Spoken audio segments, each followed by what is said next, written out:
കുറേ നാളുകളായിട്ട് ഒൺ സൈഡായിട്ട് പ്രണയിക്കുന്ന പെൺകുട്ടിയെ ഒരു ദിവസം പ്രണയിക്കുവാൻ വേണ്ടിയിട്ട് ഒരു വരം കിട്ടിയാലോ? അത്തരമൊരു കഥ പറയുന്ന ഏക് ദിൻ എന്ന ഹിന്ദി സിനിമയുടെ കഥ നോക്കിയാലോ? വീഡിയോയിലേക്ക് കടക്കുന്നതിന് മുൻപ് വീഡിയോ കാണുന്ന കൂട്ടുകാർ ഒന്ന് ലൈക്ക് ചെയ്തിട്ട് കാണാനും ഹൈപ്പ് എന്നൊരു ഓപ്ഷൻ ക്ലിക്ക് ചെയ്തേക്കാനും മറക്കരുതേ.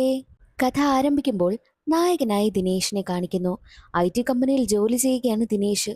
പതിവ് പോലെ ദിനേശ് കമ്പനിയിലേക്ക് എത്തും. ദിനേശ് ജോലിക്ക് വരുന്നു, ജോലി കഴിഞ്ഞാൽ വീട്ടിലേക്ക് പോകുന്നു. ആരോടും അങ്ങനെ അധികം സഹകരിക്കാറുമില്ല. ദിനേശിന് കൂട്ടുകാരുമില്ല. മൊബൈൽ ആപ്പൊക്കെ ഡെവലപ്പ് ചെയ്യുന്ന കമ്പനിയാണത്. അവിടുത്തെ ടെക്നീഷ്യനാണ് ദിനേശ്. ദിനേശ് അങ്ങനെ ജോലിക്ക് എത്തുന്ന സമയത്ത് അവിടെ വർക്ക് ചെയ്യുന്നൊരു സ്റ്റാഫ് ദിനേശിനടുത്ത് വന്ന് വല്ലാതെ പ്രശ്നമുണ്ടാക്കുന്നു. അവരുടെ ലാപ്ടോപ്പ് ശരിയാക്കിയത് ദിനേശായിരുന്നു.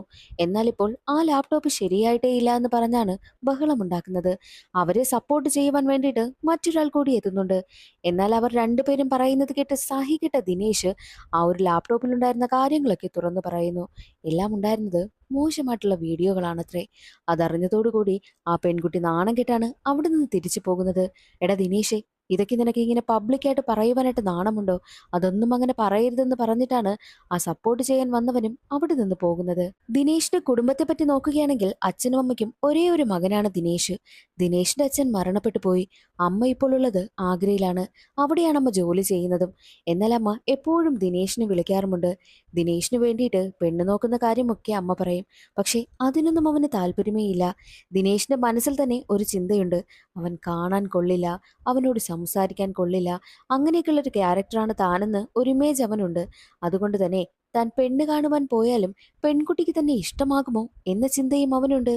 പല ആലോചനകൾ അമ്മ കൊണ്ടുവരുമ്പോഴും അവൻ അതെല്ലാം വേണ്ട വേണ്ട എന്ന് പറഞ്ഞാണ് ഒഴിവാക്കുന്നത്. എന്നാൽ ഈ ദിനേശിന്റെ ഓഫീസിൽ ജോലി ചെയ്യുന്ന മീര എന്ന പെൺകുട്ടിയെ ഒരുപാട് ഇഷ്ടമാണ്. മീരയാണ് നമ്മുടെ കഥാനായിക. മീരയാണെങ്കിലോ എല്ലാവരോടും പെട്ടെന്ന് ഇടപഴകും.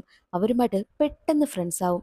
ദിനേശ് ഇൻട്രോവർട്ട് ആണെങ്കിൽ മീര ഒരു എക്സ്ട്രോവർട്ട് ക്യാരക്ടറാണ്. ഇപ്പോൾ ഒരു ഓഫീസിലെ ഏറ്റവും താഴെ ജോലി ചെയ്യുന്ന ആള്, മുകളിൽ ജോലി ചെയ്യുന്ന ആള്, അങ്ങനെയുള്ള വ്യത്യാസങ്ങളൊക്കെ കാണില്ലേ? പക്ഷേ മീരയ്ക്ക് അങ്ങനെയൊന്നുമില്ല. എല്ലാവരും ഒരുപോലെയാണ്. ഇപ്പോൾ ഒരാൾ ചായ കുടിച്ചിട്ടൊരു ഗ്ലാസ് അവിടെ വെച്ചിരുന്നാലും അത് മീര എടുത്ത് കഴുകി വെക്കും. എല്ലാവരോടും സ്നേഹത്തോടു കൂടിയാണ് പെരുമാറുന്നത്. അതുകൊണ്ട് തന്നെ ദിനേശിന് മീരയെ ഒരുപാട് ഇഷ്ടമാണ്. മീര കാണുവാനായിട്ട് നല്ല സുന്ദരിയാണ്. മീര തന്റെ ഇൻസ്റ്റഗ്രാമിൽ ഒരുപാട് ഫോട്ടോസ് ഒക്കെ പോസ്റ്റ് ചെയ്തിട്ടുണ്ട്. ജോലി കഴിഞ്ഞിറങ്ങുന്ന സമയത്തെല്ലാം ദിനേശ് മീരയുടെ ഫോട്ടോ നോക്കിയിരിക്കുന്നതെല്ലാം പതിവായിരുന്നു. എന്നാൽ ഒരു ദിവസം ദിനേശ് ആഗ്രഹിച്ച കാര്യം നടക്കുകയാണ്. മീര ദിനേശിനടുത്തേക്ക് ഓടി വരുന്നു. ഹലോ സാർ, എന്റെ സിസ്റ്റം കംപ്ലൈന്റ് ആയി, അതൊന്ന് ശരിയാക്കി തരുമോ എന്ന് മീര ചോദിക്കുന്നു. സന്തോഷത്തോടു കൂടി ദിനേശ് മീരയുടെ സിസ്റ്റത്തിനടുത്തേക്ക് എത്തുകയാണ്. എന്നിട്ട് അവൻ അതിൽ വന്ന കാര്യങ്ങളൊക്കെ അവൻ റെഡിയാക്കിക്കൊണ്ടിരിക്കുന്ന സമയം ദിനേശിന്റെ കൈ തട്ടി മീര കളക്ട് ചെയ്തു വെച്ചിരുന്ന ഒരു ശില്പം തറയിൽ വീണ് പൊട്ടിപ്പോകുന്നു. ദിനേശിന് ഒരുപാട് സങ്കടമാകുന്നു. അയ്യോ, ഇത് ഞാൻ അറിയാതെ സംഭവിച്ചു പോയതാ, വേറൊന്നും മനസ്സിൽ വിചാരിക്കല്ലേ എന്ന് പറയുമ്പോൾ അത് സാരമില്ല, ഞാനൊരു 6 എണ്ണം കളക്ട് ചെയ്തു വെച്ചിട്ടുണ്ട്, 7 എണ്ണം കളക്ട് ചെയ്യണമെന്നാണ് എൻ്റെ ആഗ്രഹമെന്ന് പറയുമ്പോൾ ആ ശില്പത്തിന്റെ പേര് ദിനേശ് പറയുന്നു. ഇത് നിങ്ങൾക്കറിയാമോ എന്ന് മീര അങ്ങോട്ട് ചോദിക്കുകയാണ്. ദിനേശിന് ആ ശില്പത്തെക്കുറിച്ച് നന്നായിട്ടറിയാം. ജപ്പാനിലുള്ള ശില്പമാണത്. 7 എണ്ണം കളക്ട് ചെയ്യണമെന്നാണ് മീരയുടെ ആഗ്രഹം. 6 എണ്ണമേ ഇതുവരെ കിട്ടിയിട്ടുള്ളൂ. തന്റെ അച്ഛനാണ് ഈ ഒരു കാര്യമൊക്കെ തനിക്ക് പറഞ്ഞു തന്നെന്നുള്ള കാര്യമൊക്കെ മീര പറയുന്നു. രണ്ടുപേരും പരസ്പരം പരിചയമാവുകയാണ്. മീര ദിനേശിന്റെ പേരൊക്കെ ചോദിക്കുന്നു. ദിനേശും മീരയോട് ഓരോ കാര്യങ്ങളൊക്കെ ചോദിക്കുകയാണ്. മീരയുമായിട്ട് അത്രയും നേരം സംസാരിച്ചിരുന്നതിൽ നിന്നും മീരയ്ക്ക് ജപ്പാനിൽ പോകണമെന്ന് നല്ല ആഗ്രഹമുണ്ടെന്നുള്ള കാര്യം ദിനേശിന് മനസ്സിലായി. മാത്രവുമല്ല, ജപ്പാൻ കൂടാതെ ഒരുപാട് സ്ഥലങ്ങളിൽ പോകണമെന്നും കുറച്ച് ആഗ്രഹമുണ്ടെന്നും ആ കാര്യങ്ങളൊക്കെ മീര പറയുന്നു. രണ്ടുപേരും നല്ല ഫ്രണ്ട്സ് ആവുകയാണ്. മീര തന്നോട് വന്ന് മിണ്ടിയതിൽ ഒരുപാട് സന്തോഷത്തിലിരിക്കുകയാണ് ദിനേശ്. അവൻ ഒരുപാട് നാളായിട്ട് ആഗ്രഹിച്ച കാര്യമല്ലേ ഇപ്പോൾ നടന്നിരിക്കുന്നതും. ദിനേശിനടുത്ത് നിന്നും മീര നേരെ പോകുന്നത് HR ആയിട്ടുള്ള നകുലിനെ കാണുവാൻ വേണ്ടിയിട്ടാണ്. നകുലാണെങ്കിലോ തന്റെ വൈഫുമായിട്ട് സംസാരിച്ചു കൊണ്ടിരിക്കുന്ന സമയം അവിടെയാണ് കഥയിലൊരു ട്വിസ്റ്റ്. ഈ നകുലും മീരയും തമ്മിൽ പ്രണയത്തിലാണ്. നകുലാണെങ്കിലോ മറ്റൊരു പെൺകുട്ടിയെ വിവാഹം കഴിച്ചിരിക്കുകയാണല്ലോ. ആ ഒരു വിവാഹത്തിൽ ഒരുപാട് പ്രശ്നമുണ്ട്. ഭാര്യയുമായിട്ട് വഴക്കിട്ടുകൊണ്ടിരിക്കുകയാണ് നകുൽ. എത്രയും വേഗം ഞാൻ എൻ്റെ ഭാര്യയെ ഡിവോഴ്സ് ചെയ്യും. അതിനുശേഷം ഞാൻ നിന്നെ വിവാഹം കഴിക്കും. നിനക്ക് എന്നെ കാരണം ഒരുപാട് പ്രശ്നമാണല്ലേ. എന്നെ വീട്ടുകാർ നിർബന്ധിച്ചാണ് ഈ ഒരു വിവാഹം നടത്തിച്ചത്. അന്നു മുതൽ ഈ ഒരു വിവാഹ ബന്ധത്തിൽ പ്രശ്നങ്ങൾ മാത്രമേ ഉള്ളൂ എന്നൊക്കെ പറഞ്ഞാണ് നകുൽ സങ്കടപ്പെടുന്നതും. നകുൽ തന്റെ ഭാര്യയെ എത്രയും വേഗം ഡിവോഴ്സ് ചെയ്തിട്ട് മീരയെ വിവാഹം കഴിക്കാം എന്നൊരു ഇതിലാണ് മീരയുമായിട്ടുള്ള റിലേഷൻഷിപ്പ് മുന്നോട്ട് കൊണ്ടുപോകുന്നത്. അതുകൊണ്ട് തന്നെ മീരയ്ക്ക് ഈ ഒരു ബന്ധത്തിൽ ഒട്ടും തന്നെ സന്തോഷമേ ഇല്ല. എത്രയും വേഗം ഇവർ ഡിവോഴ്സ് ആയാൽ മാത്രമേ മീരയ്ക്ക് സന്തോഷം വരൂ. മീരയെ ഒരുപാട് സമാധാനിപ്പിക്കുകയാണ് നകുൽ. അതിനുശേഷം രണ്ടുപേരും അവിടെ നിന്നും റെസ്റ്റോറന്റിലേക്ക് പോകുന്നു. മീരയും നകുലും തമ്മിലുള്ള ബന്ധത്തിന്റെ കാര്യം ഓഫീസിലുള്ള എല്ലാവർക്കും അറിയാം. മീരയും നകുലും അവിടെ നിന്ന് പോയി കഴിഞ്ഞാൽ ഉടനെ തന്നെ അവരെക്കുറിച്ചുള്ള കുറ്റങ്ങളും കുറവുകളും ഒക്കെ പറയലാണ് ആ ഓഫീസിലുള്ളവരുടെ ജോലി. പലപ്പോഴായിട്ടും നകുൽ മീരയും കൂട്ടി റെസ്റ്റോറന്റിലേക്കും ഹോട്ടലുകളിലേക്കും ഫുഡ് കഴിക്കുവാനൊക്കെ പോകുന്നു. ഇതെല്ലാം സങ്കടത്തോടു കൂടി നോക്കി നിൽക്കുകയാണ് ദിനേശ്. അങ്ങനെ മീര നകുലിന്റെ കൂടെ ഫുഡൊക്കെ കഴിച്ചിട്ട് തന്റെ വീട്ടിലേക്ക് എത്തുന്നു. കൂട്ടുകാരിക്കൊപ്പമാണ് മീര ഇപ്പോൾ താമസിക്കുന്നത്. എത്രയും വേഗം നകുൽ അവന്റെ ഭാര്യയെ ഡിവോഴ്സ് ചെയ്യും. അതിനുശേഷം ഞങ്ങൾ സന്തോഷമായിട്ട് വിവാഹം കഴിച്ച് ജീവിക്കുമെന്ന് അവൾ സന്തോഷത്തോടു കൂടി കൂട്ടുകാരിയോട് പറയുന്നു. അടുത്ത ദിവസം ഓഫീസിലേക്ക് വരുന്ന നകുൽ എല്ലാവർക്കും ഒരു സർപ്രൈസ് കൊടുക്കുന്നു. എല്ലാ വർഷവും നമ്മൾ കമ്പനിയിൽ നിന്നും ട്രിപ്പിന് പോകുന്നത് ഗോവയിലേക്കല്ലേ.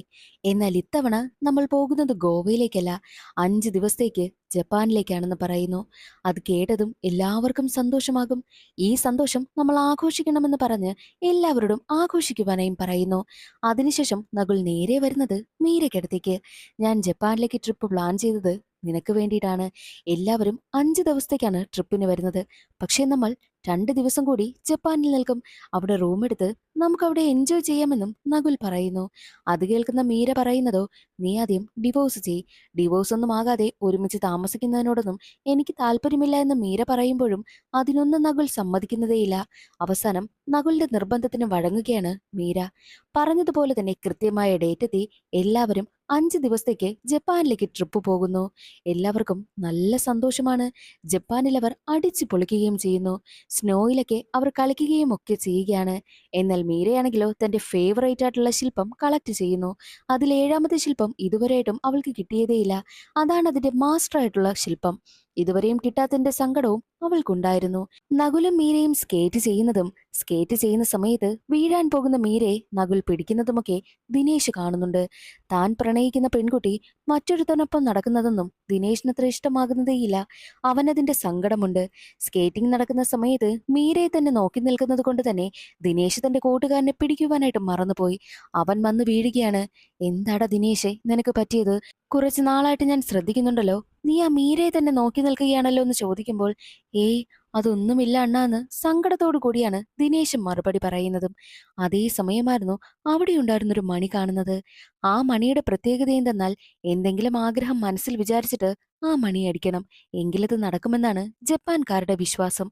അതനുസരിച്ച് മണിക്കടുത്തേക്ക് എത്തുകയാണ് ദിനേശ്. എന്നിട്ടവൻ മീരയും നോക്കുന്നു. അവൻ ചിന്തിക്കുന്നത്, മീരയെ പോലൊരു സുന്ദരിയായ പെൺകുട്ടി തന്നെ ഒരിക്കലും പ്രണയിക്കത്തില്ല. പക്ഷേ ഒരു ദിവസമെങ്കിലും അവൾ എന്നെ പ്രണയിക്കണം. എന്റെ കാമുകിയായിട്ട് ഒരു ദിവസമെങ്കിലും അവൾ കഴിയണമെന്ന് അവൻ മനസ്സിൽ വിചാരിച്ചിട്ട് മണിയടിക്കാതെ പോകുന്നു. അതേ സമയം തന്നെയായിരുന്നു അവിടെ കാറ്റ് വീശുന്നതും ആ കാറ്റിൽ മണിയടിക്കുകയും ചെയ്യുന്നത്. അതിനുശേഷമാണ് ചില അത്ഭുതങ്ങളൊക്കെ അവിടെ സംഭവിക്കുന്നത്. അടുത്ത ദിവസം കമ്പനി സ്റ്റാഫുകളെല്ലാം ഒരുമിച്ച് നിൽക്കുന്ന സമയം അവർ റെസ്റ്റോറന്റിൽ നിൽക്കുകയാണ്. അവിടേക്ക് ഒരു പെൺകുട്ടി വരുന്നു. അത് മറ്റാരുമല്ല, ഈ നകുലിന്റെ ഭാര്യ തന്നെയാണ്. ഓടി വന്നവൾ നകുലിനെ കെട്ടിപ്പിടിക്കുന്നു. നകുലിന് സർപ്രൈസ് കൊടുക്കുവാൻ വേണ്ടിയിട്ടാണ് അവൾ അവിടേക്ക് വന്നിരിക്കുന്നത്. സർപ്രൈസ് ആയോ? ഞാൻ നീ അറിയാതെ തന്നെയാണ് ഇവിടേക്ക് വന്നത്. നീ ഇവിടേക്ക് വരുന്നെന്ന് പ്ലാൻ ചെയ്തപ്പോഴേ ഞാനും നീ അറിയാതെ മുൻപേ തന്നെ ടിക്കറ്റൊക്കെ ബുക്ക് ചെയ്തു എന്നുള്ള കാര്യമൊക്കെ അവൾ പറയുന്നു. അവരുടെ രണ്ടുപേരുടെയും പെരുമാറ്റത്തിൽ നിന്നും രണ്ടുപേർക്കുമിടയിൽ ഒരു പ്രശ്നവുമില്ല എന്നും രണ്ടുപേരും ഡിവോഴ്സ് ആകുവാനായിട്ട് പ്ലാൻ ചെയ്തിട്ടില്ല എന്നും എല്ലാവർക്കും മനസ്സിലായി. ഇതെല്ലാം കണ്ടുകൊണ്ട് അവിടേക്ക് മീരയും വരുന്നു. മീരയ്ക്കും ഒരു കാര്യം മനസ്സിലായി, അവർക്കിടയിൽ ഒരു പ്രശ്നവുമില്ല എന്ന്. തന്റെ ഭാര്യയെ ഉടനെ തന്നെ ഡിവോഴ്സ് ചെയ്യുമെന്നും അവളുമായിട്ട് ഒരുപാട് പ്രശ്നമുണ്ടെന്നും പറഞ്ഞ് കള്ളം പറഞ്ഞാണ് താനുമായിട്ടുള്ള ഒരു റിലേഷൻഷിപ്പ് നകുൽ മുന്നോട്ട് കൊണ്ടുപോയതെന്ന് മീരയ്ക്ക് മനസ്സിലായി. മാത്രവുമല്ല, ഈ നകുലാണെങ്കിലോ തന്റെ ഭാര്യയോടൊപ്പം എൻജോയ് ചെയ്യുകയാണ്. ഓരോ സ്ഥലത്തേക്ക് ഭാര്യയുമായിട്ടൊക്കെ കറങ്ങാൻ പോകുന്നു. ഇതൊന്നും മീരയ്ക്ക് അത്ര ഇഷ്ടമാകുന്നതേയില്ല. മീരയ്ക്ക് വല്ലാത്ത സങ്കടം. തന്നെ അവൻ ചതിക്കുകയായിരുന്നല്ലോ എന്ന് ചിന്തിച്ച് അവൾ പിന്നീട് റൂമിൽ നിന്നും പുറത്തേക്ക് വന്നതേയില്ല. ഗോസിപ്പൊക്കെ പറയുന്ന പെൺകുട്ടികൾ അവരുടെ കമ്പനിയിലുണ്ടല്ലോ, അവരൊക്കെ മീരയെക്കുറിച്ചൊക്കെ ഓരോന്ന് പറയുന്നു. അല്ല, അപ്പോൾ മീരയെ പ്രണയിച്ചു കൊണ്ടിരുന്നത് അവന്റെ ഭാര്യയും വെച്ചുകൊണ്ടാണല്ലേ? മീരയെ കല്യാണം കഴിക്കാമെന്നൊക്കെ പറഞ്ഞത് വെറുതെയായിരുന്നു. അപ്പോൾ അവൻ ഡിവോഴ്സ് ഒന്നും ചെയ്യാൻ പോകുന്നില്ലല്ലേ എന്നൊക്കെ പറഞ്ഞിട്ട് അവരോരോന്ന് പറഞ്ഞ് കളിയാക്കി ചിരിക്കുകയാണ്. ഇതെല്ലാം കേൾക്കുന്ന ദിനേശിന് വല്ലാതെ സങ്കടമാകും. അങ്ങനെ മീരയാണെങ്കിലോ ഫുഡ് കഴിക്കുവാൻ വേണ്ടിയിട്ട് വരുന്നു. പക്ഷേ അവിടെ നകുലിന്റെ ഭാര്യയും ഉണ്ടായിരുന്നു. മീരയ്ക്കിരിക്കുവാനായിട്ട് അവിടെ സീറ്റ് ഉണ്ടായിരുന്നില്ല. നകുലിന്റെ അടുത്ത് മാത്രമായിരുന്നു സ്പേസ് ഉണ്ടായിരുന്നതും. അതുകൊണ്ട് തന്നെ അവിടെയുണ്ടായിരുന്ന സ്റ്റാഫുകൾ ഒരു കസേര കൊണ്ടുവന്ന് നകുലിനടുത്തിടുന്നു. മീരയ്ക്കാണെങ്കിലോ വല്ലാത്ത ശ്വാസം മുട്ട്. ഓരോ പെൺകുട്ടികളും ഓരോന്ന് പറഞ്ഞ് കളിയാക്കി ചിരിക്കുകയാണ് ചെയ്യുന്നത്. മീര വന്ന് കസേരയിൽ ഇരിക്കുന്ന സമയത്ത് നകുലിന്റെ ഭാര്യ മീരയെ നോക്കി, നീയല്ലേ മീര, നിന്നെക്കുറിച്ച് നകുൽ ഒരുപാട് പറഞ്ഞിട്ടുണ്ടെന്ന് പറയും. നീയാണ് കമ്പനിയിലെ ബെസ്റ്റ് പെർഫോമർ, നിന്നെ ഒരു സഹോദരിയെ പോലെയാണ് കാണുന്നതെന്നും നകുൽ എന്നോട് പറഞ്ഞിട്ടുണ്ട്. മാത്രമല്ല നിങ്ങൾക്ക് എല്ലാവർക്കും ഒരു സർപ്രൈസ് ഉണ്ട്. ഞാൻ ഇവിടെ വെച്ചാണ് അത് നകുലിനോട് തുറന്നു പറയാൻ പോകുന്നത്. ഞാൻ പ്രഗ്നന്റ് ആണെന്നുള്ള കാര്യവും നകുലിന്റെ ഭാര്യ പറയുന്നു. നകുലിന് ഒരുപാട് സന്തോഷമായി. പക്ഷേ സങ്കടമായത് മീരയ്ക്കും. മീര അവിടെ നിന്നും കരഞ്ഞുകൊണ്ട് എഴുന്നേറ്റ് പോകുന്നു. ബാത്റൂമിൽ പോകുന്നെന്ന് കള്ളം പറഞ്ഞിട്ടാണ് അവൾ അവിടേക്ക് പോകുന്നതും. എന്നാൽ ബാത്റൂമിലെത്തി മീര അവിടെ ഇരുന്ന് പൊട്ടി കരയുകയാണ് ചെയ്യുന്നത്. മീരയ്ക്ക് പിന്നാലെ എത്തുന്ന ദിനേശ് മീര കരഞ്ഞുകൊണ്ടിരിക്കുന്നത് കാണുന്നു. മീരയ്ക്കടുത്തേക്ക് ചെന്നാലോ അവളെ എന്തെന്ന് പറഞ്ഞ് സമാധാനിപ്പിക്കും? ഞാൻ സമാധാനിപ്പിച്ചാൽ അവൾക്ക് ഇഷ്ടമാകുമോ എന്നൊക്കെ ചിന്തിച്ച് ദിനേശ് അങ്ങോട്ട് പോയില്ല. അവൻ മാറി നിൽക്കുകയാണ്. പിന്നീട് അങ്ങോട്ടുള്ള ദിവസങ്ങളിലെല്ലാം മീര റൂമിൽ നിന്നും പുറത്തിറങ്ങാതായി. അങ്ങനെ അവർ പ്ലാൻ ചെയ്ത 5 ദിവസം എത്തി. പക്ഷേ മീരയ്ക്ക് എക്സ്ട്രാ 2 ദിവസത്തേക്ക് കൂടിയാണല്ലോ ടിക്കറ്റ് ബുക്ക് ചെയ്തിരിക്കുന്നത്. അതുകൊണ്ട് തന്നെ 2 ദിവസം കൂടി മീര അവിടെ നിൽക്കുവാനായിട്ടും തീരുമാനിക്കുന്നു. മീരയ്ക്ക് ഒട്ടും മനസ്സ് ശരിയല്ല. അതുകൊണ്ടാണ് അവൾ അവിടെ നിൽക്കാമെന്ന് പ്ലാൻ ചെയ്തത്. മാത്രവുമല്ല മീര 2 ദിവസം കൂടി അവിടെ നിൽക്കുന്നത് കൊണ്ട് തന്നെ ദിനേശും അവിടെ നിൽക്കാമെന്ന് തീരുമാനിക്കുന്നു. അതും മീര അറിയാതെ. 5-ാമത്തെ ദിവസം രാത്രി മീരയ്ക്ക് നല്ല സങ്കടം. മീരയാണെങ്കിലോ ആരും അറിയാതെ അവർ ഇപ്പോൾ താമസിക്കുന്ന സ്ഥലത്തു നിന്നും പുറത്തേക്ക് ഇറങ്ങുകയാണ്. നകുൽ അവന്റെ ഭാര്യയ്ക്കൊപ്പം അവന്റെ റൂമിലാണുള്ളത്. മീര തന്റെ സാധനങ്ങളും പാക്ക് ചെയ്ത് നേരെ പോകുന്നത് ഒരു ബാറിലേക്ക്. അവിടെ പോയിരുന്ന് മദ്യപിക്കുകയാണ്. നകുലുമായിട്ടുള്ള നിമിഷങ്ങളൊക്കെ അവൾ ആലോചിച്ചിരുന്ന് കരയുകയും ചെയ്യുന്നുണ്ട്. അതിനുശേഷം അവൾ നേരെ ആ ഒരു ബാറിൽ നിന്നും പുറത്തേക്കും ഇറങ്ങുന്നുണ്ട്. എന്നാൽ കരഞ്ഞു കരഞ്ഞ് ബോധമില്ലാതെ നടന്നു പോകുന്ന മീര നേരെ എത്തുന്നത് ഈ മഞ്ഞയ്ക്ക് ഒരുപാട് മൂടിക്കിടക്കുന്ന കാട് പോലുള്ള സ്ഥലത്തേക്കാണ്. അവളെ ഫോളോ ചെയ്ത് ദിനേശും വരുന്നുണ്ട്. അവൾ എവിടേക്കാണ് പോകുന്നത്, എന്തൊക്കെയാണ് ചെയ്യുന്നത് എന്നൊക്കെയെല്ലാം ദിനേശ് ശ്രദ്ധിക്കുന്നു. എന്നാൽ ആ ഒരു മഞ്ഞിനിടയിൽ വെച്ച് ബോധം കെട്ട് വീഴുകയാണ് മീര. മീര അന്വേഷിച്ച് ദിനേശ് അവിടേക്ക് ഓടിവരും. പക്ഷേ എവിടേക്ക് നോക്കിയിട്ടും മീരയെ കാണുന്നതേയില്ല. ഉടനെ തന്നെ ദിനേശ് തന്റെ റൂമിലുള്ളവരെയൊക്കെ വിവരം അറിയിക്കുന്നു. പോലീസിലും വിവരം അറിയിക്കുകയാണ്. പോലീസും കൂട്ടുകാരുമൊക്കെ വന്ന് അവിടെ മാകെ അന്വേഷിക്കുന്നതിൽ നിന്നും ബോധം മറ്റു കിടക്കുന്ന മീരയെ കണ്ടെത്തുന്നു. മീരയെ ഹോസ്പിറ്റലിലേക്കും കൊണ്ടുവന്നെത്തിക്കുകയാണ്. അങ്ങനെ മീര രക്ഷപ്പെടുകയും ചെയ്യുന്നുണ്ട്. മീരയ്ക്ക് ബോധം വരികയാണ്. മീരയെ ചികിത്സിച്ച ഡോക്ടർ ദിനേശിനോടായി കുറച്ച് കാര്യങ്ങൾ പറയുന്നു. മീരയ്ക്ക് വന്നിരിക്കുന്നത് ഒരു പ്രത്യേകതരം ഡിസോർഡർ ആണ്. അവൾക്ക് 2 വർഷം മുൻപ് നടന്ന കാര്യങ്ങൾ മാത്രമേ ഇപ്പോൾ ഓർമ്മയുള്ളൂ. ഈ 2 വർഷമായിട്ട് നടന്ന കാര്യങ്ങളൊന്നും അവൾക്ക് ഓർമ്മയില്ല. മാത്രവുമല്ല ഇന്നൊരു ദിവസം മാത്രമേ അവൾക്ക് അങ്ങനെ ഒരു പ്രശ്നം കാണൂ. ഈ ഒരു ദിവസം ഉറങ്ങി എഴുന്നേറ്റ് കഴിഞ്ഞാൽ അവൾ പഴയതുപോലെ തന്നെയാകും. 2 വർഷം നടന്ന കാര്യങ്ങളും അവൾക്ക് ഓർമ്മ വരും. പക്ഷേ ഈ ഒരു ദിവസം, ഈ ഒരു ഒറ്റ ദിവസം മാത്രം അവൾക്ക് മെമ്മറി ലോസ് സംഭവിക്കും. അതൊരു പ്രത്യേകതരം ഡിസോർഡർ ആണ് എന്നുള്ള കാര്യമൊക്കെ ഡോക്ടർ പറയുന്നു. അത് കേട്ടതും ദിനേശ് ഷോക്കായി പോവുകയാണ്. അല്ല, നിങ്ങൾ ആ പെൺകുട്ടിയുടെ ആരാ എന്ന് ദിനേശിനോട് ചോദിക്കുന്നു. ഭർത്താവാണോ എന്ന് ചോദിക്കുമ്പോൾ അതേ എന്ന് ദിനേശ് തലയാട്ടും. മീരയ്ക്കടുത്തേക്ക് എത്തുന്ന ഡോക്ടർ മീരയുടെ ഡിസോർഡറിനെ കുറിച്ച് മീരയോട് പറയുന്നു. ഈ ഒരു ഒറ്റ ദിവസം മാത്രം നിങ്ങൾക്ക് മെമ്മറി ലോസ് സംഭവിച്ചിരിക്കുകയാണ്. 2 വർഷം മുൻപ് നടന്ന കാര്യങ്ങൾ മാത്രമേ നിങ്ങൾക്ക് ഓർമ്മയുള്ളൂ. ഈ ഒരു ദിവസം ആ 2 വർഷം നടന്ന കാര്യങ്ങളൊന്നും ഓർമ്മ കാണില്ല. ഉറങ്ങി എഴുന്നേറ്റ് കഴിഞ്ഞാൽ നിങ്ങൾ പഴയതുപോലെയാകും. പക്ഷേ ഈ ഒരു ദിവസം നടന്നത് നിങ്ങൾക്ക് ഓർമ്മ കാണില്ല എന്നും ഡോക്ടർ പറയുന്നു. അത് കേട്ട് മീരയ്ക്ക് ആകെ ടെൻഷൻ. മീരയ്ക്ക് മുന്നിൽ നിൽക്കുന്ന ദിനേശ് ആരെന്ന് പോലും അറിയത്തേയില്ല. അവളുടെ പേരോ ഒന്നും തന്നെ അവൾക്ക് അറിയത്തില്ല. മീരയ്ക്ക് തന്റെ മുന്നിൽ നിൽക്കുന്ന ദിനേശ് ആരെന്ന് പോലും അറിയത്തില്ല. ഇതാരാ എന്നവൾ ചോദിക്കുമ്പോൾ ഇത് നിന്റെ ഭർത്താവാണെന്നും ഡോക്ടർ പറയുന്നു. ഡോക്ടർ പോയ ഉടനെ തന്നെ ഞാൻ നിന്റെ ഭർത്താവൊന്നുമല്ല, പക്ഷേ എത്രയും വേഗം നിന്നെ വിവാഹം കഴിക്കും. നിന്നെ വിവാഹം കഴിക്കാൻ പോകുന്ന ആളാണ് താനെന്നും ദിനേശ് പറയുന്നു. ഈ ഒരു ദിവസം മാത്രമേ തനിക്ക് ഈ ഒരു ഓർമ്മകൾ കാണൂ എന്നുള്ളത് കൊണ്ട് തന്നെ ദിനേശിനൊപ്പം പുറത്തേക്ക് പോകുവാനായി ഒരുങ്ങുകയാണ് മീര. നമ്മൾ രണ്ടുപേരും പ്രണയിക്കാൻ തുടങ്ങിയിട്ട് എത്ര വർഷമായി എന്ന് ചോദിക്കുമ്പോൾ 2 വർഷമായി എന്ന് ദിനേശ് മറുപടി പറയുന്നു. എങ്കിൽ നമ്മൾ തമ്മിൽ ഒരുമിച്ചുള്ള ഫോട്ടോയൊന്ന് നോക്കട്ടെ എന്ന് പറഞ്ഞ് അവൾ തന്റെ കയ്യിലുള്ള ഫോൺ എടുത്ത് പരിശോധിച്ച് നോക്കുന്നു. അതിൽ കമ്പനിയിൽ നിന്ന് എല്ലാവരും എത്തിയപ്പോഴുള്ള ഗ്രൂപ്പ് ഫോട്ടോ മാത്രമാണുള്ളത്.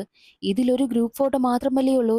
നമ്മൾ രണ്ടുപേരും ഒരുമിച്ച് നിന്ന് ഫോട്ടോയൊന്നും എടുത്തിട്ടില്ലേ എന്ന് ചോദിക്കുമ്പോൾ, നമ്മൾ രണ്ടുപേരും ഒരേ കമ്പനിയിലല്ലേ വർക്ക് ചെയ്യുന്നത്. അപ്പോൾ അവിടെ വെച്ച് പ്രണയിക്കുന്ന കാര്യമൊക്കെ മറ്റുള്ളവർ അറിഞ്ഞാൽ നാണക്കേടാകുമെന്ന് കരുതി നമ്മൾ രണ്ടുപേരും തീരുമാനിച്ചാണ് ഫോട്ടോയൊന്നും എടുക്കാത്തതെന്നും ദിനേശ് കള്ളം പറയുന്നു. മീരയ്ക്ക് എന്നാലും നല്ല സംശയം. മീര ഉടനെ തന്നെ തന്റെ അമ്മയെ കോൾ ചെയ്യുന്നു.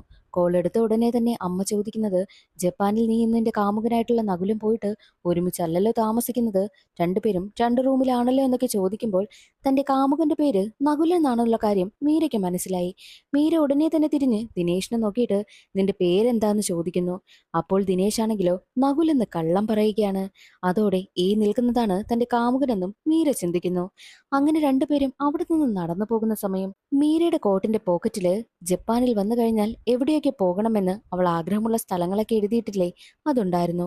അവൾ അതെടുത്ത് വായിച്ചു നോക്കുകയാണ്. ആദ്യമായിട്ട് അവർ പോകുന്നത് അവൾക്ക് പോകാൻ ആഗ്രഹമുള്ള ഒരു മ്യൂസിയത്തിലേക്കും. ആ മ്യൂസിയത്തിൽ ഒരുപാട് ശില്പങ്ങളുണ്ടായിരുന്നു. ശില്പങ്ങളെല്ലാം നോക്കി നിൽക്കുന്ന സമയം തന്നെ ഒരു ചെറിയ പയ്യനാണെങ്കിലോ ഒരു ശില്പമെടുത്ത് താഴേക്ക് എറിയുവാനായി പോകും. അത് കാണുന്ന ദിനേശ് ശില്പത്തെ രക്ഷിക്കുവാൻ വേണ്ടിയിട്ട് ചാടി പിടിക്കുന്നു.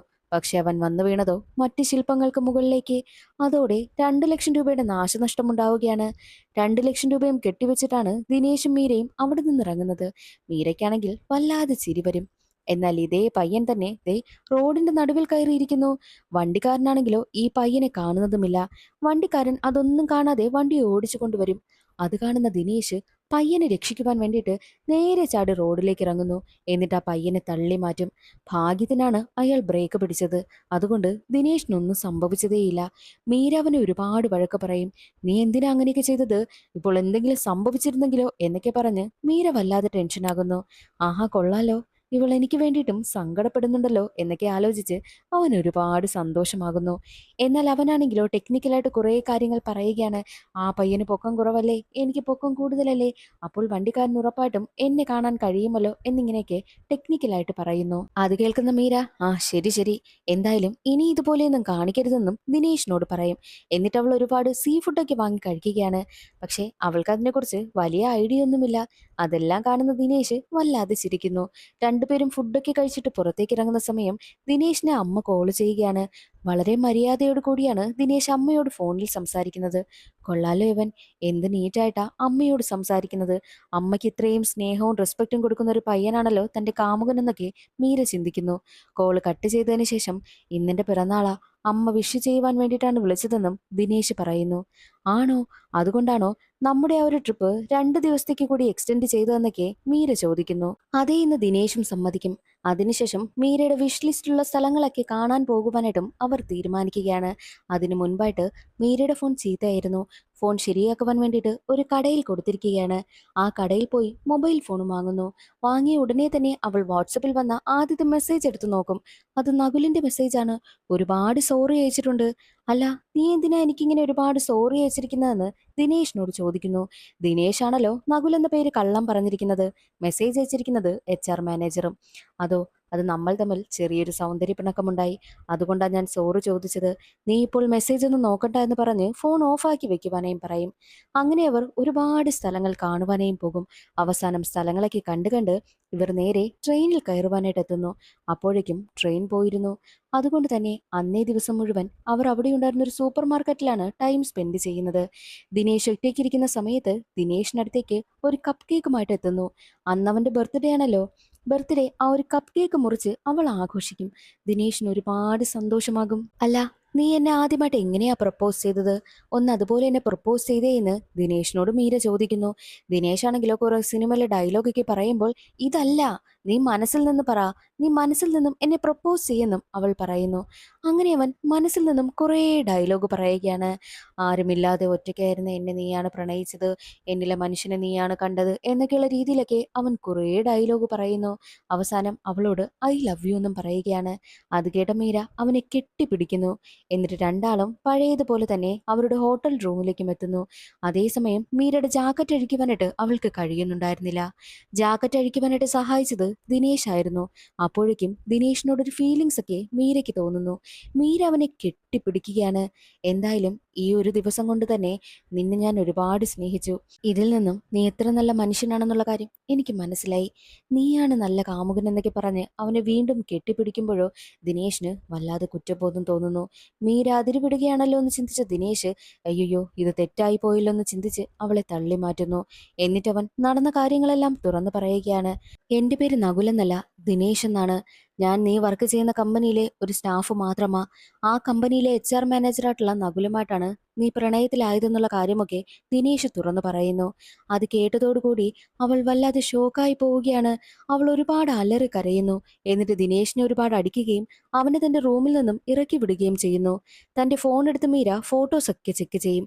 അതിൽ നിന്നും നകുൽ വേറെ ആളാണെന്നും കമ്പനിയിലെ HR മാനേജറുമായിട്ടാണ് താൻ പ്രണയത്തിലായിരുന്നു എന്നുള്ള കാര്യമൊക്കെ മീരയ്ക്ക് മനസ്സിലാകുന്നു. നകുലിന്റെ ഫോൺ നമ്പർ എടുത്ത് അവനെ ഉടനെ തന്നെ കോൾ ചെയ്യും. നകുൽ, നീയാണോ എന്റെ കാമുകനെന്ന് മീര ചോദിക്കുമ്പോൾ ഏയ്, നീ എന്തിനാ ഇപ്പോൾ എന്നെ വിളിച്ചത്? ഞാൻ എന്റെ ഭാര്യയ്ക്കൊപ്പമാണ്. ഞാൻ നിന്നെ പിന്നെ വിളിക്കാം. ഞാൻ പറഞ്ഞിട്ടില്ലേ ഞാൻ ഭാര്യയ്ക്കൊപ്പം ഉള്ളപ്പോൾ എന്നെ വിളിക്കരുതെന്ന് പറഞ്ഞ് അവൻ കോള് കട്ട് ചെയ്യുന്നു. അതിൽ നിന്നുമാണ് മീരയ്ക്ക് ഒരു കാര്യം മനസ്സിലായത്. വിവാഹം കഴിഞ്ഞ പുരുഷനുമായിട്ടാണ് താൻ പ്രണയത്തിലായിരുന്നതെന്നും. ഉടനെ തന്നെ അവൾ റൂമിന്റെ പുറത്തേക്ക് വരുന്നു. പുറത്തിരിക്കുന്ന ദിനേശിനെ കാണും. ദിനേശിനടുത്തേക്ക് ഓടി വന്ന മീര ഞാൻ വിവാഹം കഴിഞ്ഞ ഒരുത്തനുമായിട്ടാണോ പ്രണയത്തിലായിരുന്നതെന്ന് ചോദിക്കുമ്പോൾ അതേ എന്ന് ദിനേശ് സമ്മതിച്ചിട്ട് എല്ലാ കാര്യങ്ങളും തുറന്നു പറയുന്നു. ഡിവോഴ്സ് ചെയ്യാമെന്ന് പറഞ്ഞിട്ട് ഇവളെ പറഞ്ഞ് പറ്റിച്ച കാര്യങ്ങളും ഭാര്യയുമായിട്ട് ഇപ്പോഴും നല്ല റിലേഷൻഷിപ്പിലാണെന്നും ഭാര്യ ഇപ്പോൾ പ്രഗ്നന്റ് ആണ്, ഇതുവരെ നടന്ന എല്ലാ കാര്യങ്ങളും ദിനേശ് എണ്ണി എണ്ണി അവളോട് തുറന്നു പറയുന്നു. അത് കേട്ടതോടുകൂടി അവൾക്ക് വല്ലാതെ കുറ്റബോധമൊക്കെ തോന്നുകയാണ്. താൻ ഇത്രയും മോശമായൊരു വ്യക്തിയാണല്ലോ പ്രണയിച്ചതെന്ന കുറ്റബോധവും അവൾക്കുണ്ട്. എന്നാൽ ഈ ഒരു ദിവസം, ഒരൊറ്റ ദിവസം മാത്രം ദിനേശിനെ പ്രണയിച്ചപ്പോഴോ അവൾക്ക് ഇതുവരെയും കിട്ടാത്ത സന്തോഷമാണ് അവൾക്ക് കിട്ടിയിരുന്നത്. അതുകൊണ്ട് തന്നെ നകുലിനെ കാട്ടിയും എത്രയോ ബെറ്ററാണ് ദിനേശ് എന്ന് അവൾക്ക് തോന്നി. എന്നിട്ട് ദിനേശിനൊപ്പം അവൾ വീണ്ടും സ്ഥലങ്ങളൊക്കെ ചുറ്റിക്കറങ്ങുകയാണ്. എന്നാൽ ഇതിനു മുൻപ് നകുലെന്ന് കരുതിയാണ്, അതായത് തന്റെ കാമുകനായ നകുലെന്ന് കരുതിയാണ് ദിനേശിനൊപ്പം അവൾ കറങ്ങി നടന്നത്. എന്നാലിപ്പോൾ അവൾക്ക് മനസ്സിൽ തന്നെ ദിനേശിനോട് ചെറിയൊരു പ്രണയമൊക്കെ തോന്നുന്നു. തനിക്ക് പ്രണയം തോന്നുന്ന ആളിനോടൊപ്പമാണ് ദേ ഇപ്പോൾ മീര കറങ്ങി നടക്കുന്നതും. ദിനേശിനും അത് മനസ്സിലായി. ദിനേശിനും ഒരുപാട് സന്തോഷമാവുകയാണ്. രണ്ടുപേരും ഒരുമിച്ച് ഡാൻസ് കളിക്കുകയും ഒരുപാട് സമയം ചിലവഴിക്കുകയും ഒക്കെ ചെയ്യുന്നു. മീര ഇപ്പോൾ മനസ്സോടുകൂടിയാണ് ദേ ഇപ്പോൾ ദിനേശിനെ പ്രപ്പോസ് ചെയ്യുന്നത്. ദിനേശും അവളെ തിരിച്ച് പ്രപ്പോസ് ചെയ്യുകയാണ്. രണ്ടുപേരും ആ കുറച്ച് നിമിഷത്തേക്ക് പ്രണയിക്കുവാനായും ആരംഭിക്കുന്നു. എന്നിട്ട് തിരിച്ച് റൂമിലേക്ക് എത്തുകയാണ്. മീരയ്ക്ക് ആകെ സങ്കടം, അവൾക്ക് ഉറക്കവും വരുന്നുണ്ട്. ഉറങ്ങി എഴുന്നേറ്റ് കഴിഞ്ഞാൽ ഉറപ്പായിട്ടും ദിനേശിനെ മറക്കും. ദിനേശുമായിട്ടുള്ള ഈ നിമിഷങ്ങളും മറക്കും. ദിനേശാണ് തനിക്ക് ഏറ്റവും യോജിച്ചവൻ എന്നുള്ള കാര്യമൊക്കെ മീരയ്ക്ക് മനസ്സിലായല്ലോ. അതുകൊണ്ട് ഈ ഒരു കാര്യങ്ങളൊന്നും ഒരിക്കലും മറക്കാൻ പാടില്ല എന്ന് കരുതി അവൾ അവളുടെ ഫോൺ എടുത്ത് വീഡിയോ റെക്കോർഡ് ചെയ്യുകയാണ്. ഏയ് മീര, നീ നാളെ ഉറക്കമുണരുന്ന സമയത്ത് നിനക്ക് ഈ ദിവസം നടന്ന കാര്യങ്ങളൊന്നും ഓർമ്മ കാണില്ല. നീ പ്രണയിച്ചിരുന്നത് കമ്പനി HR മാനേജറായിട്ടുള്ള നകുലിനെയാണ്. അവൻ വെറും മോശമായിട്ടുള്ള ആളാ. പക്ഷേ നീ ഈ ഒരു ദിവസം നിനക്ക് മനസ്സിലായി നിനക്ക് ഏറ്റവും യോജിച്ചവൻ ദിനേശാണെന്ന്. ദിനേശിനെ ഒരിക്കലും നീ കൈവിടരുത് എന്നുള്ള കാര്യമൊക്കെ പറഞ്ഞിട്ട് ഒരുപാട് കാര്യങ്ങൾ കൂടി അവൾ പറയുന്നുണ്ട്. നീ ഉറപ്പായിട്ടും വീഡിയോ കണ്ടു കഴിഞ്ഞാൽ ദിനേശിനടുത്തേക്ക് ചെല്ലണം. ദിനേശിനെ നിനക്ക് പ്രണയിക്കുവാനായിട്ട് കഴിയും. അവൻ നല്ലവനാണ്. നിന്നെ അവൻ പൊന്നുപോലെ നോക്കും. നിനക്ക് പറ്റിയത് നകുലല്ല, ദിനേശാണെന്നുള്ള കാര്യം കൂടി പറഞ്ഞിട്ടാണ് ആ ഒരു വീഡിയോ ഓഫ് ചെയ്യുന്നത്. മീരയ്ക്കാണെങ്കിലോ വല്ലാത്ത സങ്കടം. ഞാൻ നിന്നെ മറന്നു പോകുമല്ലോ നാളെ എന്നൊക്കെ പറഞ്ഞ് ദിനേശിനെ കെട്ടിപ്പിടിച്ചിരിക്കുകയാണ്. അവന്റെ തോളിൽ ചാഞ്ഞ് അവൾ ഉറങ്ങുകയും ചെയ്യുന്നു. എന്നാൽ അടുത്ത ദിവസം രാവിലെ ഉറക്കമുണരുന്ന മീര ദിനേശിനെ കാണുന്നു. ദിനേശിന്റെ മടിയിൽ കിടന്നാണ് അവൾ ഉറങ്ങിയത്. ആരടാ നീ എന്നൊക്കെ പറഞ്ഞ് അവൾ പോലീസിനെ വിളിക്കുകയാണ്. സത്യത്തിൽ അത് ദിനേശിന്റെ സ്വപ്നമായിരുന്നു. ആ സ്വപ്നം കണ്ട് ഞെട്ടിയുണർന്ന ദിനേശ് അയ്യോ, ഇനി ആ ഒരു മൊബൈലിലെ വീഡിയോ കണ്ടു കഴിഞ്ഞാൽ അത് AI വീഡിയോ ആണെന്ന് വല്ലതും കരുതുമോ, വല്ല പ്രശ്നവും ഉണ്ടാക്കുമോ എന്നൊക്കെ പേടിച്ച് അവൻ അവളുടെ മൊബൈൽ ഫോൺ എടുത്ത് ആ ഒരു വീഡിയോ ഡിലീറ്റ് ചെയ്ത് കളയുന്നു. വിധി എന്നൊരു കാര്യമുണ്ടെങ്കിൽ ദൈവം തന്നെ അവളെ എന്നിലേക്ക് ചേർത്ത് വെക്കട്ടെ, അല്ല എന്നുണ്ടെങ്കിൽ ഇങ്ങനെ തന്നെ മുന്നോട്ട് പോകട്ടെ. ഞങ്ങളെ കണക്കുള്ള പയ്യന്മാർക്ക് ഒരു ദിവസം മാത്രമേ ഇങ്ങനെയുള്ള സന്തോഷം കിട്ടൂ എന്നൊക്കെ സ്വമേധയാ പറഞ്ഞ് ആശ്വസിച്ചിട്ടാണ് ദിനേശ് അവിടെ നിന്ന് പോകുന്നത്. അടുത്ത ദിവസം രാവിലെ ഉറക്കമുണരുകയാണ് മീര. മീര അപ്പോഴും നകുലിനെ കുറിച്ച് ഓർത്ത് സങ്കടപ്പെടുന്നു. അവൾക്ക് തലേ ദിവസം നടന്ന കാര്യങ്ങളൊന്നും ഓർമ്മയില്ല. നകുലിന്റെ കോളും വരികയാണ്. മീര വല്ലാതെ കരയുന്നുണ്ട്. അപ്പോഴാണ് അവൾക്ക് മുന്നിലിരിക്കുന്ന ഫ്ലൈറ്റ് ടിക്കറ്റ് കാണുന്നത്. 13-ാം തീയതിയിലേക്കുള്ള ഫ്ലൈറ്റ് ടിക്കറ്റാണ് ഇരിക്കുന്നത്. 13-ാം തീയതിയോ? അപ്പോൾ 12-ാം തീയതി എന്തൊക്കെ സംഭവിച്ചു? ആ കാര്യങ്ങളൊന്നും എനിക്ക് ഓർമ്മയില്ലല്ലോ എന്നൊക്കെ മീര ചിന്തിക്കുന്നു. മാത്രവുമല്ല അവൾക്ക് പോകുവാനായിട്ടുള്ള ലഗേജ് എല്ലാം പാക്ക് ചെയ്ത് വെച്ചിരിക്കുകയാണ്. മീരയ്ക്ക് അവിടെ എന്താണ് സംഭവിക്കുന്നതെന്ന് അവൾക്ക് മനസ്സിലാകുന്നതേയില്ല. അവൾ അവളുടെ സാധനങ്ങളും ടിക്കറ്റും പാസ്പോർട്ടും എല്ലാം എടുത്ത് എയർപോർട്ടിലേക്ക് വരുന്നു. അതേ എയർപോർട്ടിൽ തന്നെ ദിനേശുമുണ്ട്. ദിനേശ് വല്ലാത്ത സങ്കടത്തോടു കൂടിയാണ് മീരയെ നോക്കുന്നതും. അങ്ങനെ അവൾ നാട്ടിലേക്ക് വരുന്നു. നാട്ടിൽ വന്ന ഉടനെ തന്നെ തന്റെ ഓഫീസിലേക്ക് ചെന്നിട്ട് റിസൈൻ ചെയ്യുകയാണ്. തന്റെ റെസിഗ്നേഷൻ ലെറ്ററും എഴുതി കൊടുത്തിട്ട് തന്റെ സാധനങ്ങളും എടുത്ത് മീര പോകുവാനായിട്ടും ഇറങ്ങുന്നു. ലിഫ്റ്റിൽ വരുമ്പോൾ അതേ ലിഫ്റ്റിൽ തന്നെ ദേ ദിനേശും നിൽക്കുന്നു. പക്ഷേ ദിനേശിനെ കണ്ടിട്ട് അവൾക്ക് പഴയ കാര്യങ്ങളൊന്നും തന്നെ ഓർമ്മ വരുന്നതേയില്ല. പക്ഷേ എന്തോ നഷ്ടമായതുപോലെ അവൾക്ക് ഫീൽ ചെയ്യുന്നുണ്ട്. മീരയെ വല്ലാതെ സങ്കടത്തോടു കൂടിയാണ് ദിനേശ് നോക്കുന്നതും. വീട്ടിലേക്ക് സന്തോഷത്തോടു കൂടി എത്തുകയാണ് മീര. മീരയ്ക്കൊപ്പം മീരയുടെ കൂട്ടുകാരി ഉണ്ടല്ലോ. കൂട്ടുകാരി, നീ റിസൈൻ ചെയ്തോ, നല്ല കാര്യം. ആ നകുല് ആള് ഫ്രോഡാണെന്നൊക്കെയുള്ള രീതിയിൽ കൂട്ടുകാരി പറയുന്നു. കൂട്ടുകാരിയോട് മീര പറയുന്നത്, ഞാനിപ്പോൾ ഹാപ്പിയാണ്, പക്ഷേ എന്തോ നഷ്ടമായതുപോലെ എനിക്ക് ഫീൽ ചെയ്യുന്നുവെന്നും മീര പറയുന്നു. എന്നിട്ടവൾ ജപ്പാനിൽ നിന്ന് കൊണ്ടുവന്ന സാധനങ്ങളെല്ലാം പറക്കി മാറ്റുന്ന സമയം അവൾ സ്ഥിരമായിട്ട് ശില്പങ്ങൾ കളക്ട് ചെയ്യില്ലേ, അതിൽ ഏഴാമത്തെ ശില്പം അതിന്റെ ചീഫാണ്. ആ ഒരു ചീഫിനെ അവൾക്കിപ്പോൾ കിട്ടിയിരിക്കുന്നു. ഏ ഇതെങ്ങനെ സംഭവിച്ചു? ഒരുപാട് വർഷങ്ങളായിട്ട് ഞാൻ അന്വേഷിച്ച് നടന്നതാണ്. പക്ഷേ ഇതെങ്ങനെ എനിക്ക് കിട്ടി? എനിക്ക് ഓർമ്മ വരുന്നില്ല. ആ ഒരു 12-ാം തീയതി ഞാൻ എന്തൊക്കെ ചെയ്തു എന്നത് എനിക്ക് ഓർമ്മ വരുന്നില്ല എന്നും മീര പറയുന്നു. സത്യത്തിൽ ആ ഒരു ചീഫിന്റെ ശില്പം കിട്ടിയത് ദിനേശിനാണ്. ദിനേശാണ് അത് മീരയ്ക്ക് കൊടുത്തതും. മീരയ്ക്കാണെങ്കിൽ ഒന്നും ഓർമ്മയില്ല. മീര തന്റെ മൊബൈൽ ഫോൺ എടുത്തിട്ട് വീഡിയോസ് ഒക്കെ ചെക്ക് ചെയ്യുന്നു. ആരുടെയോ കൂടെ താൻ ഉണ്ടായിരുന്നു എന്നുള്ള കാര്യം മീരയ്ക്ക് മനസ്സിലായി. പക്ഷേ വീഡിയോയിലൊന്നും തന്നെ ആളില്ല. വീഡിയോ ഷൂട്ട് ചെയ്തതെല്ലാം ദിനേശാണ്. ഒരു വീഡിയോയിൽ പോലും ദിനേശ് വന്നിട്ടില്ല. ദിനേശിന്റെ കൈ മാത്രമാണുള്ളത്. എന്നാൽ ആ വീഡിയോയിലെല്ലാം മീര വളരെ ഹാപ്പിയായിരുന്നു. ഞാൻ ഇയാൾക്കൊപ്പം ഉണ്ടായിരുന്ന സമയമെല്ലാം ഒരുപാട് ഹാപ്പിയാണ്. ഒരിക്കലും ഞാൻ സങ്കടപ്പെട്ടിട്ടേയില്ല.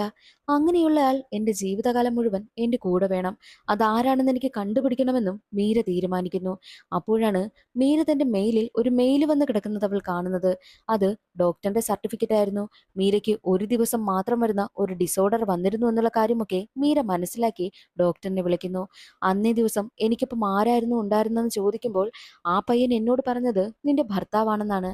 കാണുവാനായിട്ട് ഏകദേശം കണ്ണാടിയൊക്കെ വെച്ച് നല്ല വെളുത്തിരിക്കും.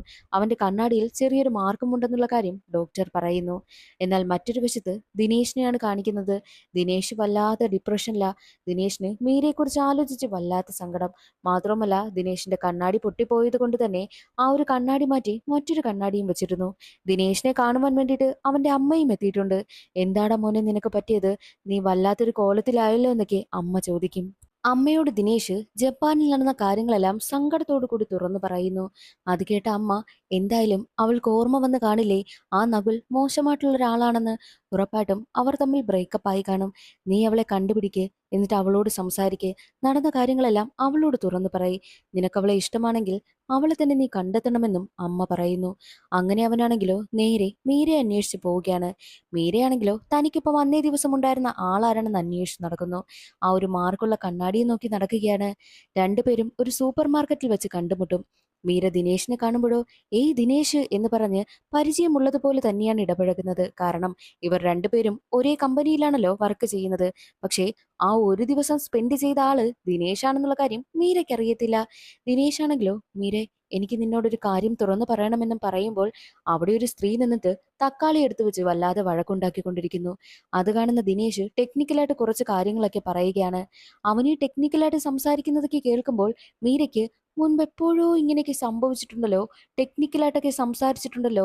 ആരോ തന്റെ കൂടെ ഉണ്ടായിരുന്ന ആ ഒരാളില്ലേ, അയാൾ ഇങ്ങനെയൊക്കെയാണല്ലോ സംസാരിച്ചത് എന്നൊക്കെയുള്ള കാര്യങ്ങൾ സ്ട്രൈക്ക് ആകുന്നു. അവളുടെ കണ്ണൊക്കെ നിറയുകയാണ്. ഉടനെ തന്നെ ആ ഒരു പ്രശ്നമെല്ലാം സോൾവ് ചെയ്തിട്ട് മീര, നമുക്ക് കോഫി കുടിക്കാൻ പോയാലോ എന്ന് ചോദിക്കുമ്പോൾ ഇന്ന് വേണ്ട, നാളെ നമുക്ക് ലഞ്ച് കഴിക്കാൻ പോകാമെന്നും മീര പറയുന്നു. അതേ സമയമായിരുന്നു മീരയുടെ കൂട്ടുകാരി അവിടേക്ക് വരുന്നത്. അവൻ കോഫി കുടിക്കാൻ വിളിച്ചപ്പോൾ നീ എന്തിനാ അവനെ ലഞ്ചിന് ക്ഷണിച്ചതെന്ന് ചോദിക്കുമ്പോൾ എനിക്കിവനെ കണ്ടിട്ട് ഇവനോട് പരിചയപ്പെട്ടതുപോലെയും ഇവനോട് ഇടപഴകിയ പോലെയുമൊക്കെ എനിക്ക് ഫീൽ ചെയ്യുന്നു. എനിക്ക് അങ്ങനെയൊക്കെ തോന്നുന്നു എന്നുള്ള കാര്യം മീര പറയുകയാണ്. അങ്ങനെ ദിനേശ് ആണെങ്കിലോ അടുത്ത ദിവസം തന്നെ മീര പറഞ്ഞ റെസ്റ്റോറന്റിലേക്ക് എത്തുന്നു. മീരയും അവിടേക്ക് എത്തുകയാണ്. റെസ്റ്റോറന്റിൽ വന്ന് രണ്ടുപേരും പരസ്പരം സംസാരിക്കുന്നു. അതേസമയമായിരുന്നു ജപ്പാനിൽ വെച്ച് മീര ഓർഡർ ചെയ്ത അതേ സീ ഫുഡ് തന്നെ അവൾ വീണ്ടും ഓർഡർ ചെയ്യുകയാണ്. ആ സീ ഫുഡ് കാണുമ്പോൾ ദിനേശ് വല്ലാതിരുന്ന് ചിരിക്കും. അവൻ ചിരിക്കുന്നതൊക്കെ കാണുമ്പോൾ മീരയ്ക്ക് വീണ്ടും പഴയ ഓർമ്മകളിലേക്കൊക്കെ പോകുന്നു. എന്തൊക്കെയോ എന്തൊക്കെയോ അവിടെ ഇവിടെയൊക്കെ മിന്നി പോവുകയാണ്. മീര ഉടനെ തന്നെ ദിനേശിനോട് നിന്റെ ഈ ഒരു കണ്ണാടി പുതുതാണെന്ന് ചോദിക്കും. അതെ, പുതിയ കണ്ണാടിയാ. പഴയ കണ്ണാടി പൊട്ടിപ്പോയി. ഞാൻ ഈ ഇടയ്ക്കാ മാറ്റിയതെന്നും അവൻ പറയുന്നു. അത് കേട്ടതോടുകൂടി ഡോക്ടർ പറഞ്ഞ ആ ഒരു കണ്ണാടിക്കാരൻ അത് ദിനേശാണെന്നുള്ള കാര്യം മീരയ്ക്ക് മനസ്സിലായി. ഉടനെ തന്നെ ജപ്പാനിൽ നിന്ന് വാങ്ങിയ തന്റെ കയ്യിലുണ്ടായിരുന്ന ആ ഒരു ചീഫിന്റെ ശില്പമില്ലേ, അതെടുത്ത് അവൾ ടേബിളിൽ വെക്കുന്നു. അത് കാണുന്ന ദിനേശ് വല്ലാതെ ടെൻഷനാവുകയാണ്. നീയല്ലേ അന്നൊരു ദിവസം എന്നോടൊപ്പം ഉണ്ടായിരുന്ന ആളെന്ന് മീര ചോദിക്കുന്നു. അവൻ അതേ എന്ന് സമ്മതിച്ചിട്ട് മീരയുടെ മൊബൈൽ ഫോൺ വാങ്ങിയതിനു ശേഷം റീസൈക്കിൾ ബിന്നിലുണ്ടായിരുന്ന വീഡിയോ എടുത്ത് കാണിക്കുന്നു. അന്ന് ഞാൻ ഈ ഒരു വീഡിയോ ഡിലീറ്റ് ചെയ്തിരുന്നു. പക്ഷെ എനിക്ക് റീസൈക്കിൾ ബിന്നിൽ നിന്നും ഡിലീറ്റ് ചെയ്യുവാനായിട്ട് മനസ്സ് വന്നില്ല എന്ന് പറഞ്ഞാണ് വീഡിയോ കാണിച്ചു കൊടുക്കുന്നതും. ആ വീഡിയോ കണ്ടതോടുകൂടി ആ ഒരൊറ്റ ദിവസം താൻ ചിലവഴിച്ചത് ദിനേശിനൊപ്പമാണെന്നും ദിനേശിനൊപ്പം ഉണ്ടായിരുന്ന സമയത്ത് താൻ എത്ര ഹാപ്പിയായിരുന്നുവെന്നും അവനോടൊപ്പം ഇനിയും മുന്നോട്ട് ജീവിച്ചു കഴിഞ്ഞാൽ താൻ ഒരുപാട് ഹാപ്പിയാകുമെന്നും അവനാണ് തനിക്ക് പറ്റിയ ആളെന്നും മീരയ്ക്ക് മനസ്സിലാകുന്നു. മീര പൊട്ടിക്കരയുകയാണ്. ജപ്പാനില് അവൾക്ക് ഏതൊക്കെ സ്ഥലങ്ങളിൽ പോകണമെന്ന് ആഗ്രഹമുണ്ടായിരുന്നോ ആ സ്ഥലങ്ങളിലൊക്കെ തന്നെ കൊണ്ടുപോയത് ദിനേശാണെന്നും അവൾ അന്ന് ഹാപ്പി ആയിരുന്നു എന്നുള്ള കാര്യമൊക്കെ അവൾക്ക് മനസ്സിലായി. ഉടനെ തന്നെ ദിനേശിന്റെ കയ്യിൽ പിടിക്കുകയാണ്. ദിനേശും അവളുടെ കൈ കോർത്ത് പിടിക്കുന്നു. രണ്ടുപേരും ഒന്നിക്കുകയാണ്. നമുക്ക് സ്ട്രോങ് ആയിട്ടുള്ള ഒരു ആഗ്രഹമുണ്ടെങ്കിൽ ആ ആഗ്രഹം നേടിയെടുക്കുവാനായിട്ട് ഒരുപാട് ദിവസങ്ങളും ഒരുപാട് സമയങ്ങളും ഒന്നും വേണ്ട. ഒരൊറ്റ ദിവസം മതിയാകുമെന്ന് പറഞ്ഞുകൊണ്ടാണ് സിനിമയുടെ കഥ അവിടെ അവസാനിപ്പിക്കുന്നത്. ഇന്നത്തെ വീഡിയോ എല്ലാവർക്കും ഇഷ്ടമായെന്ന് കരുതുന്നു. ഇഷ്ടമായാൽ ഒന്ന് ലൈക്ക് ചെയ്തേക്കണേ. അടുത്തൊരു സിനിമയുടെ കഥയിൽ കാണാം. അതുവരെ എല്ലാവർക്കും ബൈ.